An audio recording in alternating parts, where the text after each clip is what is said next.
Video کو like کر کے آگے شیئر ضرور کر دینا۔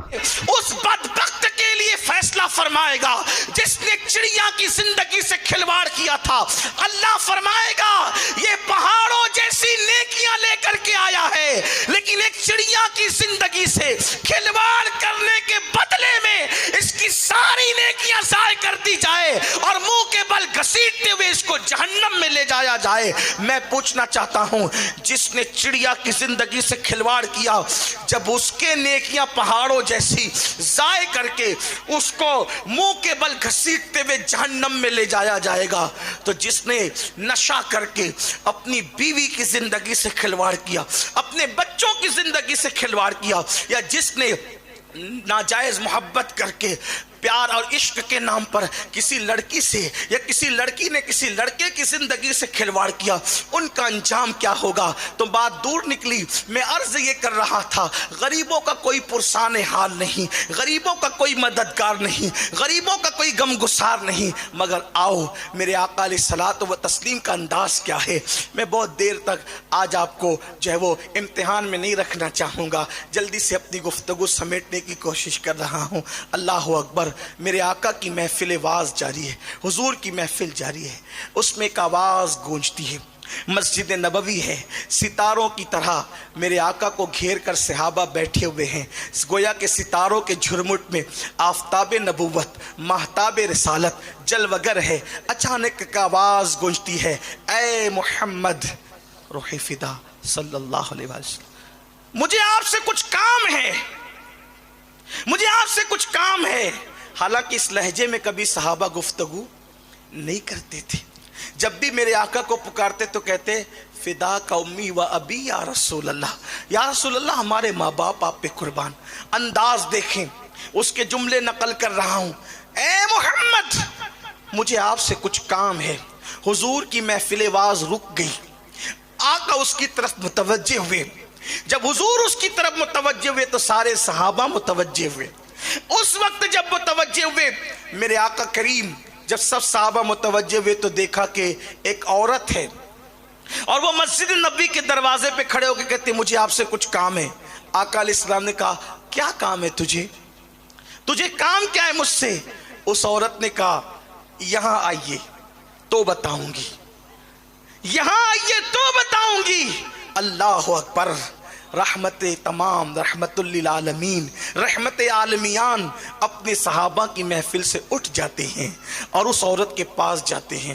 جب اس کے پاس گئے اس نے بے باکی دکھائی، ایسا کوئی عورت نہیں کرتی تھی لیکن اس نے بے باکی دکھائی۔ اس نے میرے آقا کا ہاتھ پکڑ لیا اور ہاتھ پکڑ کے کہا چلیے میں آپ کو کچھ کہنا چاہتی ہوں۔ میرے آقا کی شان یہ تھی، حضور علیہ السلام نے فرمایا لا افصح من النساء، میں عورتوں سے مصافحہ تک نہیں کرتا، لیکن اس نے ہاتھ پکڑ لیا تھا وضاحت کر دوں تاکہ آپ کے دل میں خلجان نہ رہے، اس لیے کہ اس پر شریعت کا کوئی حکم بھی نہ تھا، کیونکہ وہ عورت پاگل تھی، وہ پاگل تھی۔ اور اس نے حضور کا ہاتھ پکڑ لیا اور ہاتھ پکڑ کے لے کے حضور کو چلنے لگی اور حضور علیہ السلام اس کے ساتھ ساتھ چلنے لگے۔ مدینہ منورہ کی گلیوں میں ایک عجیب منظر تھا۔ اللہ اکبر۔ جس کے قدموں سے خرد نے وجود پایا، جس کے قدموں سے لگ کر عقل کو شعور آیا، وہ مصطفیٰ جان رحمت کا ہاتھ ایک پاگل عورت پکڑ کر لے کر جا رہی ہے اور حضور اس کے ساتھ ساتھ چل رہے ہیں۔ اللہ اکبر۔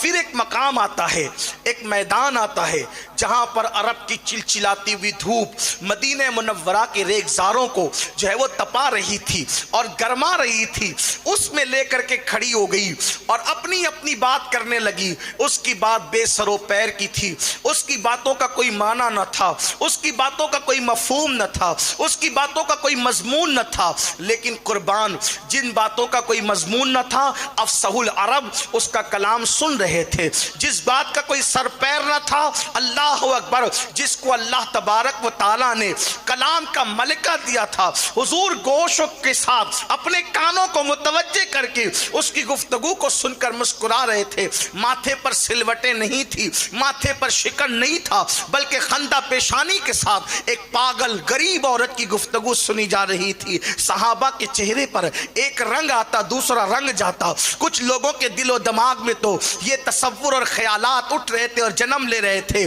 ابھی حضور علیہ السلام یہاں سے ہٹے اس بدبخت کو اس بے ادبی کا مزہ چکھایا جائے اور بتایا جائے کہ دھوپ میں چلچلاتی دھوپ میں محبوب خدا کو کھڑے رکھ کر کے ان کے سامنے بکواس کرنے کا انجام کیا ہے. وہ بولتی رہی. وہ کیا بول رہی تھی کوئی سمجھ نہیں پا رہا تھا, لیکن جب وہ جانے لگی تو جاتے جاتے حضور نے اس کو ایک ہی جملہ کہا پوری گفتگو سن کر کے, جس جملے کو سن کر کے سب کے جذبات انتقام کے سرد پڑ گئے. سب کے جذبات انتقام سرد پڑ گئے. اللہ اکبر. اور وہ جملے کیا تھے جو حضور علیہ السلام نے فرمایا جب وہ پاگل جانے لگی تو میرے آقا نے فرمایا کوئی بات نہیں, جب کوئی تیری بات پورے مدینے منورہ میں نہ سنا کرے, جب کوئی تیری بات نہ سنا کرے, اس وقت تو میرے پاس آیا کر اور مجھے اپنا حال دل سنایا کر.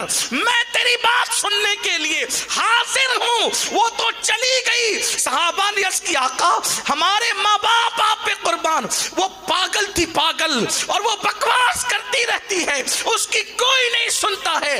آپ کو اتنی دیر تک اس نے مشقت میں کھڑے رکھا. مصطفیٰ جان رحمت نے صحابہ کو کس طرح تسلی دی, فرمایا جیسے میں تمہارے لیے ہوں اس کے لیے بھی تو ہوں. اس کی کوئی نہیں سنتا, اگر میں بھی نہیں سنوں گا تو وہ حال اس کو سنائے گی جس کا کوئی سننے والا نہیں. اس کا سننے والا آمنہ کا لال ہے.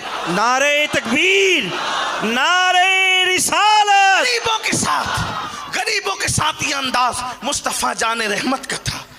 یہ سیرت پاک کا عکس جمیل سیدنا غریب نواز کی زندگی میں آپ دیکھیں. سرکار غریب نواز کی زندگی میں آپ دیکھیں. سرکار غریب نواز صرف تقریروں سے تبلیغ نہیں ہوتی, صرف کانفرنسوں سے اسلام نہیں پھیلتا, صرف سیمیناروں میں فکر انگیز اور دردناک گفتگو کرنے سے کام نہیں ہوتا, بلکہ ہمیں کچھ انسانیت بھی درکار ہوتی ہے, کچھ غریبوں کا خیال بھی درکار ہوتا ہے. ہمارے پاس تو جو آتا ہے میں پریشان ہوں اللہ تیری پریشانی دور کر دے. صرف دعاؤں سے کام نہیں چلتا, کبھی میدان عمل میں بھی قدم رکھو. مسلمان غربت کی چکی میں پس رہا ہے تو آپ نے کیا کیا ہے, اور غربت کی چکی میں پس رہا ہے تو آپ نے کیا کیا ہے. مسلمان جہالت کی وادی میں بھٹک رہا ہے تو آپ نے کیا کیا ہے. تب سرے انقلاب نہیں بپا کرتے, میدان عمل میں آنا, جہد مسلسل درکار ہوتی. ایک غریب کسان میرے غریب نواز کے پاس آیا اور وہ غریب کسان کہنے لگا سرکار بادشاہ کے کارندوں نے میری زمین پہ ٹیکس زیادہ لگا دیا, میں غریب بھر نہیں سکتا, میں غریب بھر نہیں سکتا. اور سنا ہے کہ ہمارا جو بادشاہ دلی میں رہتا ہے وہ آپ کے مرید کا مرید ہے. اگر آپ سفارش ویڈیو اگر اچھا لگا ہو تو لائک کر کے آگے شیئر ضرور کر دینا. اللہ حافظ.